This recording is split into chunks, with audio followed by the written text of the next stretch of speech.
Takole smo se danes popoldne s policijsko patruljo odpravili na nadzor nad uporabo mobilnih telefonov in drugih naprav. In na cesti nismo bili dolgo. Matic, ustavljen ste, ker ste med vožnjo govoril po telefonu. Sledil je test alkoholiziranosti, ki je pokazal 0,0 in izrek kazni za uporabo telefona. In 3 kazenske točke, ki pogosto voznike najbolj jezijo. Čez nekaj minut pa podobna zgodba le nekaj metrov stran. Ustavljen ste bil pa zato, ker ste telefoniral med vožnjo tlele v rondoju Tomačo, smo vas opazili, zato smo šli za vami in vas tu postavili.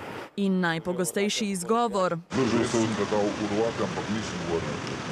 A če tudi telefon le držimo v rokah, nas lahko to, kot pravijo v avtošolah, močno ovira pri vožnji. Med pisanjem sporočil ali pregledovanjem družbenih omrežij je voznik na telefonu osredotočen povprečno kar 5 sekund. Pri hitrosti 60 km/h to pomeni več kot 80 metrov vožnje brez pozornosti, pri 100 km/h skoraj 140, pri 130 km/h pa na cesto ne gledamo več kot 180 metrov. Ena roka je na volanu spet, bomo z eno roko lahko enako hitro reagirali, bomo vrgli telefon po tleh, če bo treba. Tako da tukaj kar veliko dejavnikov, bi jaz rekel.